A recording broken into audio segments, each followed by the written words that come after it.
I just got off the phone with Hassan, a Somali ex-Muslim in Kenya who is in danger and needs our help. And they were waiting for me on my way home. They were on the route. I don't know how they found out which route I was taking and all that. Mohammed Syed, the president of ex-Muslims of North America, said, "Some of the bravest atheists in the world today, even among ex-Muslims, are Somali atheists. The level of hate, anger, and violence directed their way dwarfs what the rest of us receive." Aaron Ra has spoken to Hassan, as well as another friend, Sharik Siddiqui. So I've been in touch with Hassan for well over a year now, maybe a year and a half. I really like the guy. He's intelligent, he's witty, he's articulate, and we've become quite good friends. His story really touched me because he's really suffered for no reason. He's really never been an activist of any sort. He just merely wished to go about his daily life and express his freedom of conscience. But he's received threats and he's even been attacked, assaulted by people who are openly members of Al-Shabaab, some of whom were present even in refugee camps in Kenya. And also, even though he's now in fairly cosmopolitan Nairobi, he still lives partly in hiding, primarily from other Somalis who might come to know about him, because details of atheists quite often get circulated online amongst the Somali diaspora. He has dreams about what he'd like to do if he could ever go back to Somalia. I find that fascinating and incredibly inspiring.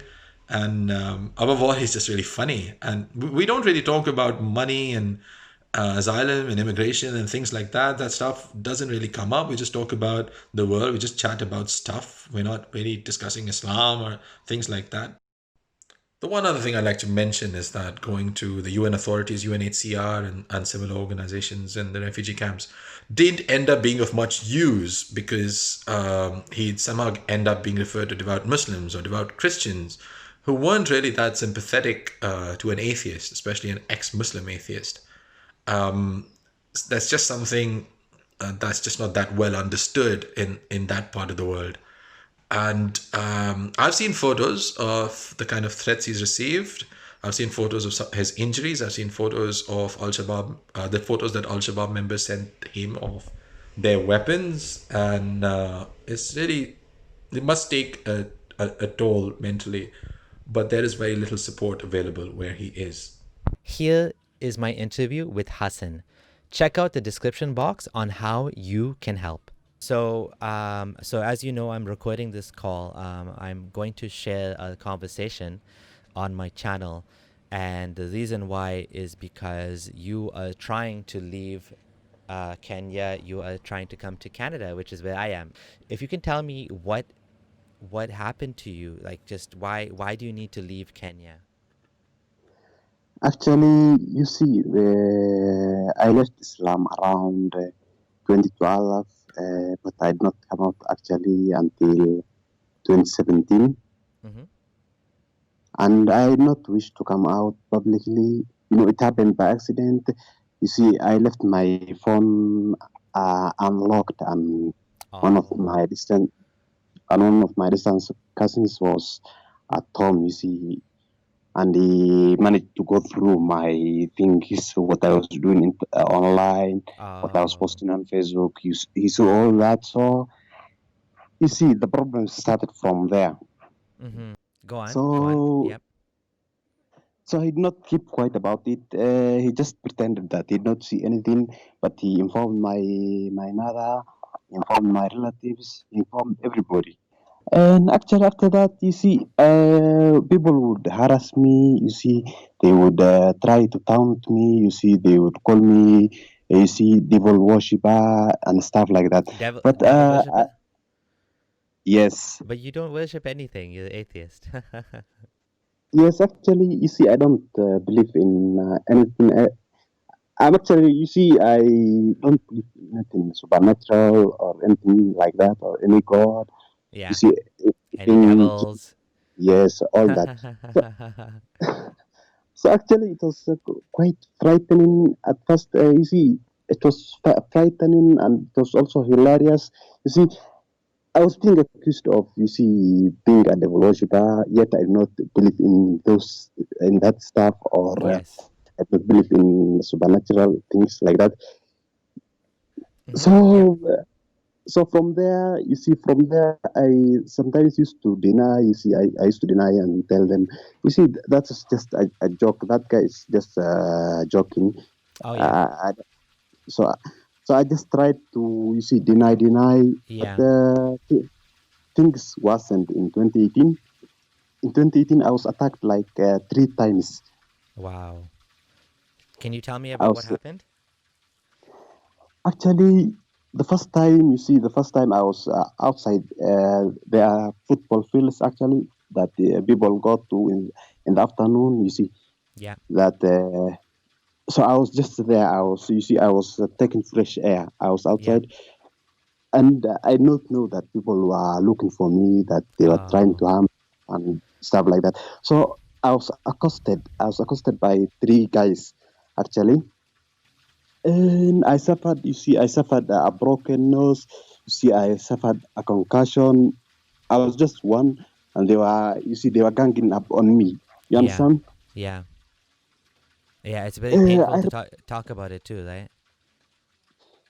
yes, actually, you see, but it is part of my memory now. It's not like I can delete it or something like that. So I went to the police and reported it. You see, the police, they are, most of them are Christians and they are led by a Muslim. So I told them, I just told them that people attacked me randomly. They just wrote, you see, there's something called OB. They wrote that. They gave me an OB number, and they did not even try to arrest anyone or anything. They just told me, next time something happens, just tell us. Did they know you're atheist at this point? No, I did not tell them. You see, Okay. they were headed by a Muslim, so I did not want to get in. Oh. So why didn't they investigate it? You see, the police there are very corrupt. Even if they investigate, they catch, they hold him for like 3 to 4 hours. Then he pays something, he gets away. That's around June 2018.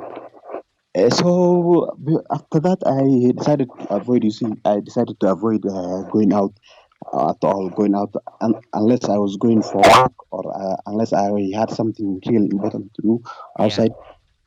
I not used to go out at all unless there was something very important that I absolutely had to go out for. That's unfortunate how that happened. Now you can't even go out. It's like it's traumatic to go out now because of you don't know what's gonna happen to you. So you have to live your life at home now. It's not it's unfortunate. I'm sorry to hear you have to go through this. Yes, actually, you see, after that, I decided even, you see, I was working as, you see, as a teacher at the school.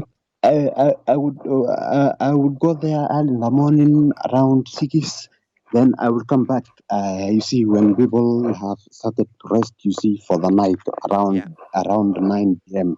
So it was around August 15. I was coming back actually from, you see, I used to go to work early in the morning, come back around 9. I would hide somewhere in the market or Oh maybe my go to goodness. compound, an NGO compound and all that. I Hmm. used to avoid people. I was coming. So I was coming back. They knew my route, the routes that I Oh was taking my. to go. So even you were hiding and you were staying out later than you had to just to avoid having to run into people, and still they still found a way to attack you just because you're atheist, basically. Just because you're atheist. Are you like and you're not even talking about it. You're not even telling anyone about it. You're keeping it to yourself. You're denying it. I mean, this is upsetting. This is Actually, you see, actually, I was even trying to, you see, to make people believe that, that I was a Muslim. You see, I was trying to create that impression, but yes. it did not work out. Oh It did my not work. goodness. So I was coming back from the market. It was around then 9 p.m. 9 p.m. I actually remember this. So, and they were waiting for me on my way home. They were Mm-hmm. on the route. I don't know how they found out which route I was taking and all that. So they accosted me. They asked me questions. You see, they they asked me why I became a kafir and all that. They accused me of, you see, being a witch, you see, being a traitor and Yeah. stuff like that. You understand? These are What just did you? Muslims, Somali Muslims. Not like terrorists or anything. Just regular people living there. Yes, actually, I even knew some of them. Some of them I knew. You see, some of Oh. them.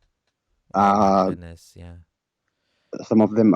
You see, I know them. I know their faces And and you're all that. Somali too. So in Somali community, almost everybody is Muslim, almost 100%. So they, I guess in Kenya, they're even more serious about that. Like they don't want anyone to leave the faith. Yes, actually, you see, you are considered a traitor. You see, once you leave, you are considered a traitor. You see, you have to be silenced. That's what they believe. So I was waylaid. You see, they accused me of being a traitor. You see, of you see, insulting the prophet. You see, insulting God. I did not know even what they were talking about. I was just trying to live my life. I was trying to avoid people. You see, and they were finding ways to attack me, ways to traumatize me, victimize me. So I tried denying it. You see, I tried denying it, but they got aggressive. So I tried escaping. I tried escaping, but on my way while I was escaping, you see, they hit me on my right hand with a metal bar that they were carrying. They were actually trying to lunge me. So on my way, while I was escaping, they hit me with that metal rod on my hand, on my Yeah. right hand actually. You see, I suffered a broken. It's not actually broken, but it's a fractured. I can't even lift weights or carry more than 5 kgs. You see, it Oh. hurts all the time. Did they hit your left hand or right hand? No, it's right hand actually. Oh, so it's even worse. That's your main hand. You're right-handed, right? Yes, actually, I'm right-handed. You see, nowadays I can't even. You see, if I get like if someone tries to wrestle with me or something like that, you see, I avoid. I avoid getting into fights. I avoid. You see, I avoid anything physical and all that. So I went home. I went home and reported the matter to the police the next day, early in the morning. I went to the police station. Actually, you see, the fun thing about the police is they will ask you for money. Once you report these Oh things, my they will ask. goodness. So they will ask you for money. I told them that I not even have any money to give them.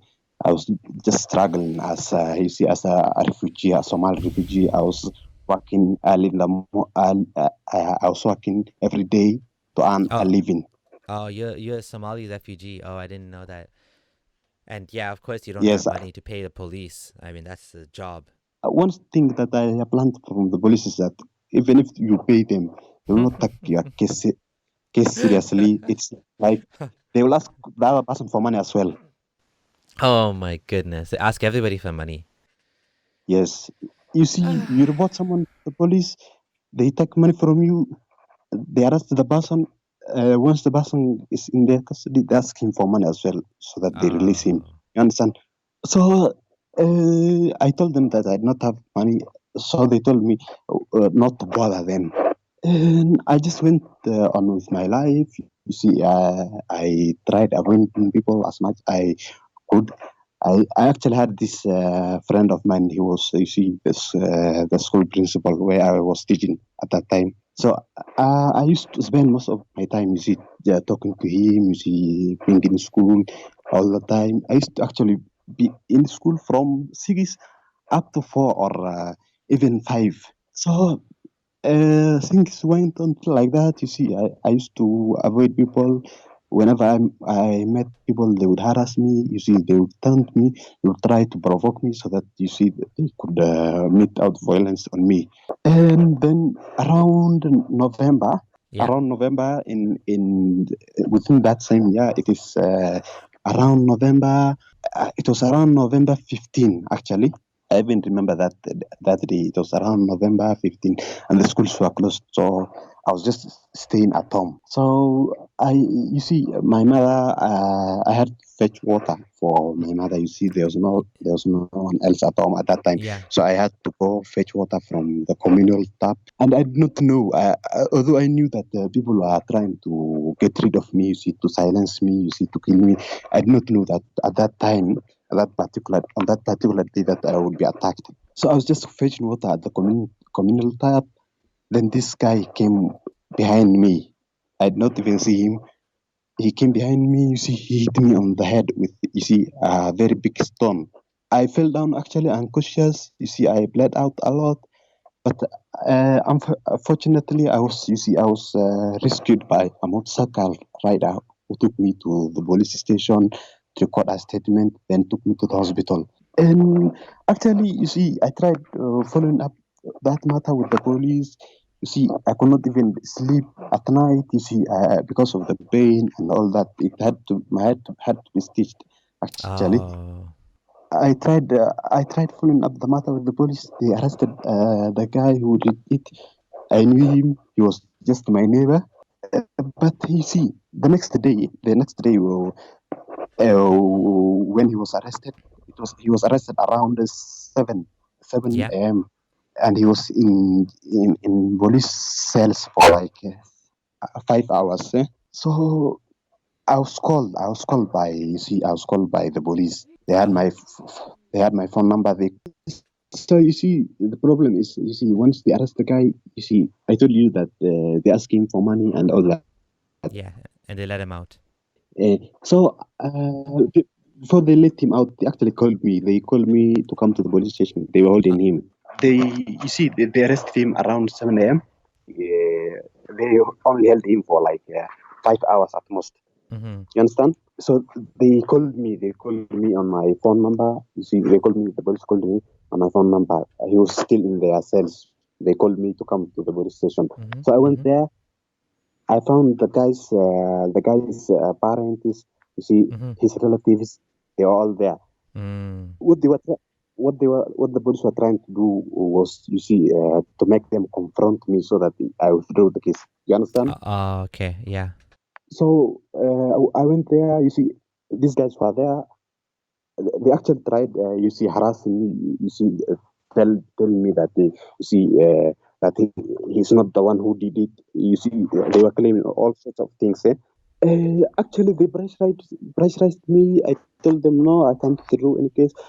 Then they threatened me. They threatened me with, threatened me that once I went back home, that you see, something will happen. Will happen. You understand? Uh, so I did not have a choice. You see, they were threatening my mother and my sister as well. So I did not have a choice.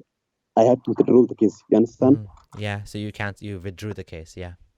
Yes, I withdrew the case. The guy was released.